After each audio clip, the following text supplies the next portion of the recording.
CC, the Classic Car Show. In this episode, we discover a British midget with a mighty following and get the real deal on classic 911s in our Buyer's Guide to Porsche.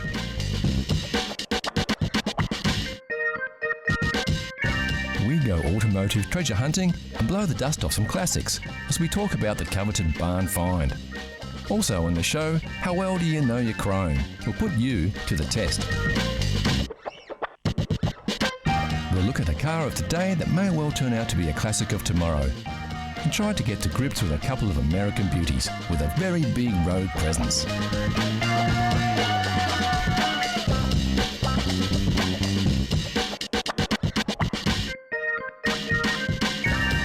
So sit back and get ready to cruise into the long open road that is CC, Classic Cars.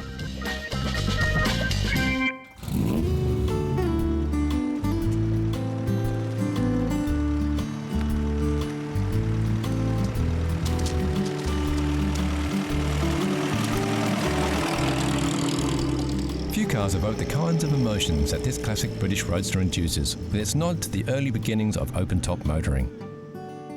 And it could be considered an accident that this beautiful MGTC, also known as the MGTC Midget, is even in the category of classic cars.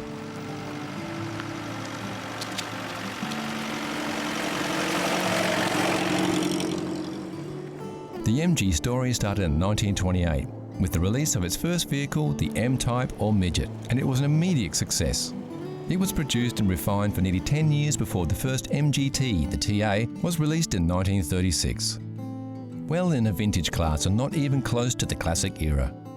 It was closely followed in 1939 by the TB. The T-Series MGs of the time were also available as a luxury four-seater in several body styles: the WA Sport Saloon, the Charlesworth Tourer, and a very exclusive Tickford Drophead Coupe. Just over 300 of these cars were built over a 12-month period. By the time the TC arrived, the luxury lines were dropped from production.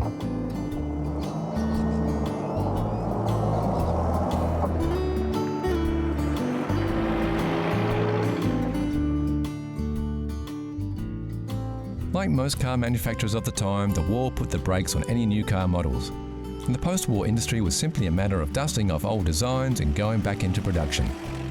This was exactly what the MG Car Company did, starting production of the MGTC in September 1945, with very minor changes from the original TA and TB models.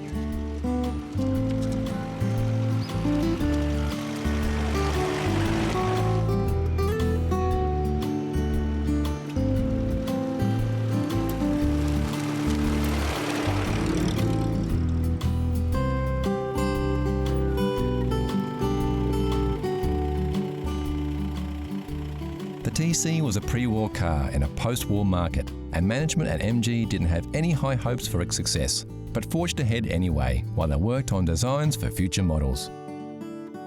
Surprisingly, the MGTC was a hit with car buyers. While the USA was producing large and quiet, comfortable rides with loads of power, the MGTC was a loud, small-engined fun machine and was considered a real driver's car. This reputation led to the TC being the most successful car to come out of the MG plant since its inception in 1928.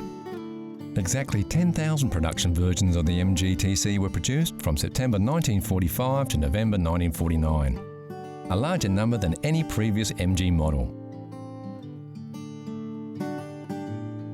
It cost £527 on the home market in 1947, which would be about £21,000 in today's currency, or about $33,000 US.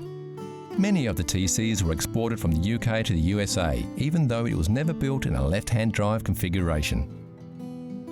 The version of the TC exported to the USA did have some minor differences. The headlights were slightly smaller and were a sealed beam variety to meet US safety regulations. The twin rear lights were larger for the same reason. The US also demanded turn signals or indicators for local registration. To top it off, the US TCs also featured chrome bumpers as standard.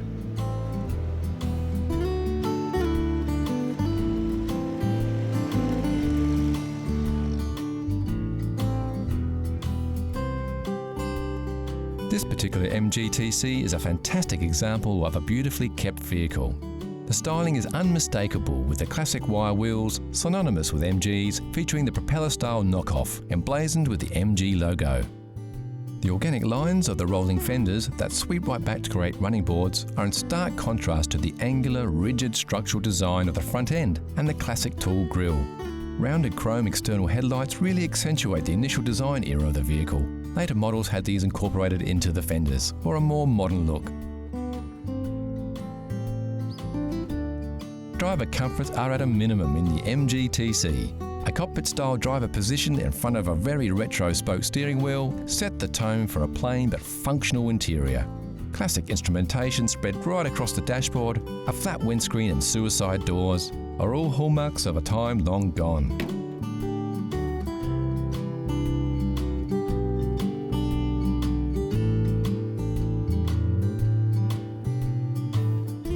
Under the hood, the MG-TC was no muscle car, using the same power plant as the Morris 10. This was the X-Pac engine first released in the late 1930s. Featuring 4 cylinders at 1250 cc's. With overhead valves, it produced a modest 54.5 horsepower at 5,200 RPMs.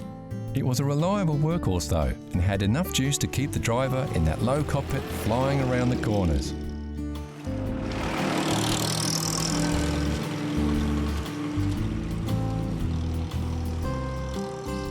For a classic roadster like this, the hood or ragtop is really just for rainy days, and rumour has it, if you are caught out for a drive in the sun with the roof up, you will get a ribbing from any fellow MGT drivers, and so you should.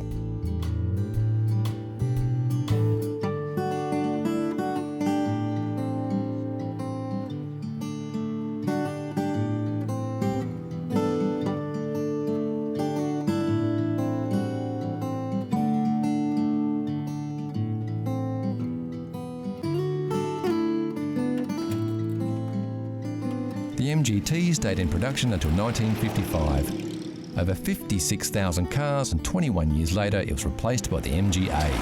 Not bad for a midget.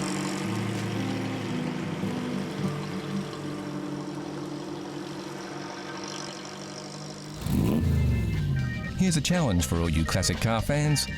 Know Your Chrome gives you a peek at some close-ups of classic chrome. Look at the shapes. Do you recognise the lines? Can you tell which car sports this shiny styling?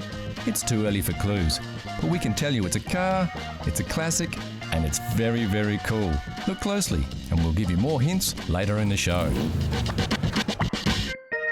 Next on CC, the Classic Car Show. An exciting way to land yourself a classic car. A great Jag of tomorrow, and our buyer's guide to Porsche.